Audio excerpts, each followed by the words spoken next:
যোৱাকালিৰ সেই ঘটনাটো শুনি পেলাই কিছুমান টুৰিষ্ট অহা নাই বাৰু, সেইটো আমিও মানিছোঁ।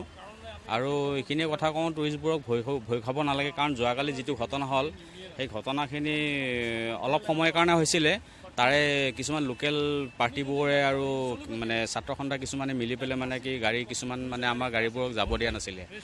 শ্বিলঙৰ পৰা মোটামুটি আপোনাৰ 25 কিলোমিটাৰ 20 কিলোমিটাৰ আঁতৰত মানে য'ত নেকি আপোনাৰ কৰিডৰ এটা আছিলে, বা আপোনাৰ এইফালে ডাউকি যাব পৰা, এইফালে চেৰাপুঞ্জী যাব পৰা, সেই তিনিআলিখিনিত মানে তেওঁলোকে বাধা দিছিলে।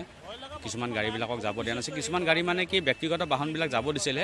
আমাৰ কমাৰ্চিয়েল গাড়ীবিলাক মানে তেওঁলোকে আমাক মানে সোমাব দিয়া নাছিল, তাৰ পৰা উভতাই পঠাই দিছিলে। সেই পঠাই দিয়াৰ কাৰণে বহুত টুৰিষ্ট মানে ৰিটাৰ্ণ আহিবলগীয়া হ'ল। ৰিটাৰ্ণ অহাৰ পিছত মানে কি হ'ল, মানে কিছুমান মানে নিউজ আহি গ'ল যে ৰিটাৰ্ণ মানে হেৰি পঠিয়াই দিলে। তো কি হ'ল, পিছত মানে আকৌ প্ৰব্লেমটো ছল্ভ হৈ গ'ল। পুলিচ আহিলে, তেওঁলোকক ধৰি লৈ গ'ল বা তেওঁলোকক মানে খেদি পঠিয়ালে।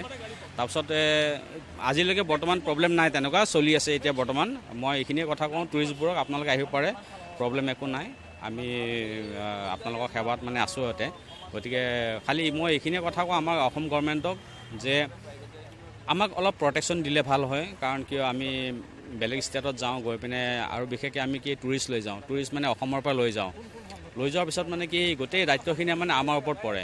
গতিকে তাতে যদি কিবা এটা হৈ যায়, সেইখিনি মানে বহুত কথা আহি পৰে আৰু।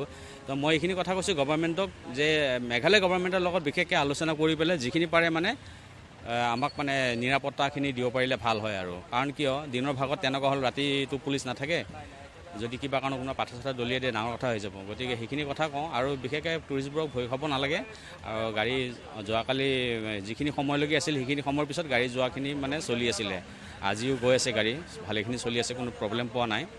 কিন্তু সেইখিনি কথা কওঁ মই, যে গভৰ্ণমেণ্টে আমাক অলপ চাব লাগে আৰু। হয়, নিশ্চয় ভয় খাব তেওঁলোকে। কাৰণ কিয়, বাহিৰৰ মানুহবোৰতো নাজানে ইয়াত কি ভিতৰে কি কথা চলি আছে। কাৰণ এওঁলোকে বহুত দিনৰ পৰা তেওঁলোকে মানে ILP আৰু কিবা এইটো ষ্টেটৰ মানে কি ধৰক চেৰাপুঞ্জী যাব নোৱাৰা, ডাউকি চাইট চিন কৰিব নোৱাৰা, তেনেকুৱা মানে আমাক তেওঁলোকৰ মানে বহুতখিনি দাবী আছিল তেওঁলোকৰ। সেই দাবী মানে চৰকাৰে নামানা চৰ্তৰ কাৰণে আজি যোৱাকালি সেই ঘটনাটো হৈ গ'ল। আমাক তেনেকুৱা দুৰ্ব্যৱহাৰ নকৰে। আৰু তেওঁলোকৰ মানে কি, এইটো তেওঁলোকৰ ভিতৰীয়া, মাজতে দুদিনমান কৰিছিলে তেনেকুৱা নহয়, হয় কৰিছিলে, দুদিনমান কৰিছিলে। আৰু কিছুমান চালকসকলে নকৰে, তেনেকুৱা ধৰণৰ চব মানুহ তেনেকুৱা একে নহয়। আৰু সিহঁতৰ লগত কিছুমান সেই জড়িত থকা কিছুমান চালকসকলে কৰে। আৰু ধৰক মানে কি, যিকেইখন চালক শ্বিলঙৰ পৰা আহে মেঘালয় গাড়ীবোৰ ড্ৰাইভাৰবোৰ, ইহঁতে নকৰে নহয়। তাত তেওঁলোকে জানে যে আমিতো গুৱাহাটীত আহিবই লাগিব। তেওঁলোকে মানে হয়তো তেওঁলোকক কোনোবা বেলেগ মানুহক তেওঁলোকে ছাপৰ্ট কৰে, ভিতৰে ছাপৰ্ট কৰিব পাৰে। কিন্তু মানে কৰা কেইজন মানুহবোৰ বেলেগ, মানে সিহঁতে কৰা কেইজন মানুহবিলাক তাৰে মানে লোকেল হয়, আৰু সিহঁত মানে এতিয়া সংগঠনৰ মানুহবিলাক কৰে।